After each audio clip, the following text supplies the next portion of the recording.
Imran series novel Tariq بھنور، تحریر M.A. راحت، episode 6۔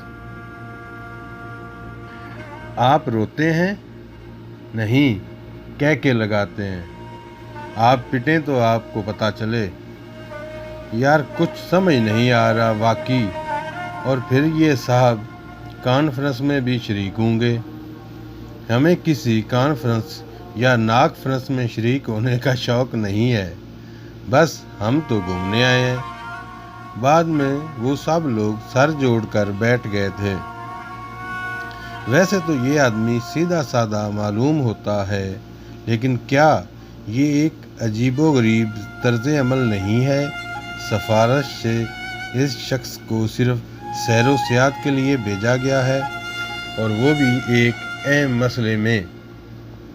یار اب جو کچھ کیا گیا ہے اس پر تبصرہ تو بیکار ہی ہے۔ بس ذرا محتاط رہنا اور خیال رکھنا کہیں کوئی ایسی ویسی بات نہ ہو جائے۔ کیا یہ نہیں ہو سکتا کہ جب اجلاس ہو تو ہم اس شخص کو گھومنے پھرنے کے لیے بھیج دیں؟ یہ اور بدنامی کی بات ہو گئی۔ بہرحال دیکھا جائے گا جو کچھ ہوگا۔ اور وہ لوگ متفکرانہ انداز میں گردن ہلانے لگے تھے۔ صفدر اور جولیا اس تنگ بازار میں داخل ہو گئے جو شیطان کی آنت کی طرح لمبا تھا۔ دونوں طرف دکانیں لگی ہوئی تھیں، چھوٹی چھوٹی گٹھی ہوئی دکانیں۔ بازار کے اوپر چھوٹے چھوٹے فلیٹ ایک دوسرے پر جھکے نظر آ رہے تھے۔ بعض جگہوں تو یوں محسوس ہوتا جیسے ذرا سی جنبش ہوئی تو یہ فلیٹ سروں پر آ گریں گے۔ زمین بھی گندی تھی۔ مقامی لوگ خریداریوں میں مصروف تھے۔ اس تنگ و تاریک بازار میں کوئی سواری نہیں آ سکتی تھی، البتہ سائیکلوں کی بھرمار تھی، اور جگہ جگہ لباس ان سائیکلوں کی گندگی سے بچانے پڑ رہے تھے۔ بہرحال دونوں ان تمام چیزوں کو نظر انداز کر کے آگے بڑھ گئے تھے، اور غالباً بازار میں باہر کے لوگوں کی آمد کو تعجب کی نگاہ سے نہیں دیکھا جاتا تھا، کیونکہ اچھا خاصا فاصلہ طے کرنے کے باوجود کوئی بھی ان کی جانب متوجہ نہیں ہوا تھا۔ کافی دور چلنے کے بعد جولیا نے کہا، صفدر، ہاں، کتنا فاصلہ اور رہ گیا ہے؟ میں بھی تمہاری طرح ناواقف ہوں جولیا۔ خدا کی پناہ کتنی گندی جگہ ہے۔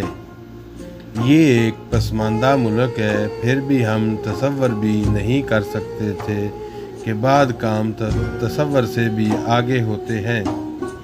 اب اور کتنا چلنا پڑے گا؟ گھبرا گئیں؟ یقین کرو سانس گھٹ رہا ہے۔ نہیں جولیا، ہمارا سانس کبھی نہیں گھٹنا چاہیے، صفدر نے کہا، اور جولیا خاموش ہو گئی۔ اس میں کوئی شک نہیں کہ صفدر بے مثال نوجوان تھا، ہر طرح سے قابل عزت، بلکہ سیکرٹ سروس کی ٹیم میں وہ تمام لوگوں سے بہتر فطرت کا مالک تھا۔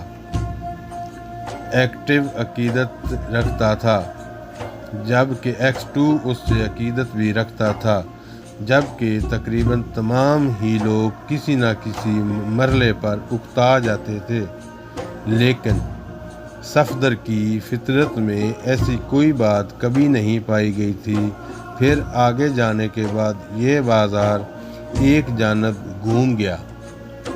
اب دکانوں کا سلسلہ ختم ہو گیا تھا، اور آگے جا کر یہ بازار بھی بند ہو گیا۔ بس کچھ رہائشی حصے تھے۔ اختتام پر ایک ٹوٹا پھوٹا دروازہ نظر آ رہا تھا، اور یہی ان کی منزل تھی۔ یہ ہے ہماری منزل، صفدر نے کہا۔ خدا کی پناہ، کیا یہاں زلزلے نہیں آتے؟ کیوں؟ میں تو یوں محسوس کرتی ہوں کہ اگر کبھی یہاں اتفاق سے زلزلہ آ گیا تو ان مکانات کا کیا ہوگا؟ نہیں جولیا، ایسی بات نہیں ہے۔ کیوں؟ ہر جگہ کا ایک اپنا طرز تعمیر ہوتا ہے۔ بہرحال کبھی کوئی ایسی بات سننے میں نہیں آئی کہ یہاں بے پناہ تباہ کاری ہوئی ہو۔ مجھے تو یوں لگتا ہے جیسے زور سے کوئی کھانس بھی دے گا تو یہ دیواریں ہلنے لگیں گی۔ کھانس کر دیکھو، صفدر نے کہا اور جولیا ہنسنے لگی۔ بہرحال صفدر نے دروازے کی زنجیر بجائی اور پھر تھوڑی دیر بعد ایک انتہائی پستہ قامت لیکن کسی قدر تندرست و توانا عورت نے دروازہ کھولا۔ انہیں دیکھا اور آہستہ سے بولی، کیا ہے؟ زبان ایکرمین تھی۔ غالباً اس نے یہ محسوس کر لیا تھا کہ آنے والے مقامی باشندے نہیں ہیں۔ ہمیں آپ سے کام ہے، اندر آ جاؤ، عورت نے کہا اور صفدر اور جولیا اندر داخل ہو گئے۔ باہر سے مکان کی جو کیفیت تھی، اندر سے بھی اسی کا اظہار ہوتا تھا۔ وہ لوگ ایک بڑے سے کمرے میں پہنچ گئے۔ شکر ہے کہ اس کمرے میں ضرورت سے زیادہ روشن دان تھے۔ یہی روشنی کا بھی ذریعہ تھے۔ کچھ ایسے مونڈے پڑے ہوئے تھے جو بسیدہ تو بے شک تھے لیکن بیٹھنے کے قابل تھے۔ عورت نے آہستہ سے کہا، مگر تم افہیم کی تلاش میں آئے ہو تو شاید تمہیں یہ بات معلوم ہو نہیں کہ یہ کاروبار اب ہم نے بند کر دیا ہے۔ نہیں میڈم، ہم افہیم کی تلاش میں نہیں آئے۔ پھر کیا کام ہے تمہیں مجھ سے؟ وانسو پاؤ سے ملاقات کرنی ہے، صفدر نے کہا تو عورت کے چہرے پر عجیب سے تاثرات پھیل گئے۔ وہ غم آلود لہجے میں بولی، وانسو پاؤ اور وہ اب یہاں کہاں؟ میرا اس سے کوئی تعلق نہیں رہ گیا۔ میڈم، ہمیں معلوم ہے کہ وہ ان دنوں یہیں مقیم ہے۔ نہیں، کبھی وہ یہاں رہتا تھا۔ اس وقت وہ میرا بھائی تھا۔ آپ کا بھائی؟ ہاں، وہ آپ کا بھائی تھا، سگا بھائی۔ پھر کیا ہوا؟ وانسو پاؤ کو آپ کیوں تلاش کر رہے ہو؟ اس سے ہمیں ایک بہت ضروری کام ہے۔ کسی نے تمہیں غلط اطلاع دے دی ہے۔ میں اس موضوع پر تم سے کوئی اور بات نہیں کرنا چاہتی کیونکہ بعض موضوع ایسے ہوتے ہیں جو خالص ذاتی ہوتے ہیں۔ ہم آپ کی ذاتی باتوں میں کوئی دخل نہیں دیں گے، لیکن آپ وانسو پاؤ کی بہن ہیں۔ آپ کو اندازہ نہیں، اگر وانسو پاؤ ہمیں نہ ملا تو ہمارا کتنا نقصان ہوگا۔ تو کیا میں نے تمہارے نقصان کا ٹھیکہ لیا ہے؟ اگر اس کے علاوہ اور کوئی کام ہے تو مجھے بتاؤ۔ میں نہیں جانتی کہ وانسو پاؤ اس وقت کہاں ہوگا۔ اس عورت نے درست لہجے میں قدرے ناگواری سے کہا، میڈم، انسانی ہمدردی بھی کوئی چیز ہوتی ہے۔ ہم لوگ جن مشکلات کا شکار ہیں، آپ اس کا تصور بھی نہیں کر سکتی۔ اگر ہماری تھوڑی سی مدد کر دیں تو ہم آپ کو اس کا مناسب معاوضہ بھی پیش کر سکتے ہیں، صفدر نے کہا۔ دیکھو، نہ میں فقیر ہوں نہ لالچی ہوں۔ تم یقین کرو مجھے اس کے بارے میں نہیں معلوم۔ وہ بڑا آدمی بننے کے بعد سب سے پہلے ہمیں ہی ٹھکرا چکا ہے، حالانکہ میں اس کی سگی بہن ہوں۔ کسی زمانے میں وہ مجھ سے کہتا تھا کہ وہ مجھ سے زیادہ اس دنیا میں کسی کو نہیں چاہتا، لیکن کوئی رشتہ سچا نہیں، سب جھوٹ بولتے ہیں۔ جاؤ، میرے زخموں کو ہرا مت کرو۔ تم یقین کرو وانسو پاؤ یہاں نہیں رہتا، برسوں سے یہاں نہیں آیا۔ وہ میں کبھی اس سے ملنا چاہتی تھی تو گیرٹ کلب میں اسے دیکھ لیا کرتی تھی۔ اس عورت نے جولیا کی طرف دیکھتے ہوئے کہا، گیرٹ کلب؟ ہاں ہاں، لمو میں لچوں لفنگوں کا کلب۔ جسے صرف کلب کہا جاتا ہے وہ کلب ہے نہیں۔ آپ یہ بتا سکتی ہیں کہ وہ کلب کہاں ہے؟ ساحل سمندر پر۔ تم وہاں جا کر کسی سے بھی یہ پتہ پوچھ سکتے ہو۔ بس ایک بات اور بتا دیجئے، پھر اس کے بعد ہم آپ کو پریشان نہیں کریں گے۔ پوچھو۔ آپ کو اس بات کا یقین ہے کہ وانسو پاؤ ہمیں اسی شہر میں موجود مل جائے گا؟ ہاں ہاں ہاں، وہ یہی ہے، اس عورت نے جھلا کر کہا۔ بہت بہت شکریہ، صفدر نے کہا اور جولیا کے ساتھ اٹھ گیا۔ عورت برا سا منہ بنا کر ان کے ساتھ دروازے تک آئی اور جیسے ہی وہ باہر نکلے اس نے دروازہ زوردار آواز کے ساتھ بند کر دیا۔ جولیا نے باہر نکل کر کہا، ہم یہ نہیں کہہ سکتے کہ ہماری مہم مکمل طور پر ناکام ہوئی ہے۔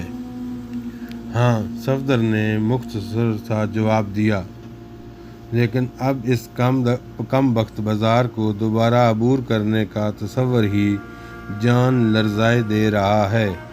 جولیا نے پریشان ہو کر کہا، نہیں جولیا، ہمیں ایسے ہی مشقت کے کام کرنے کی تنخواہ ملتی ہے، اور پھر تم سمجھتی ہو کہ X2 جو ذمہ داری ہمارے سپرد کرتا ہے اس کے پس پشت کوئی ملکی یا انسانی مقصد ضرور ہوتا ہے۔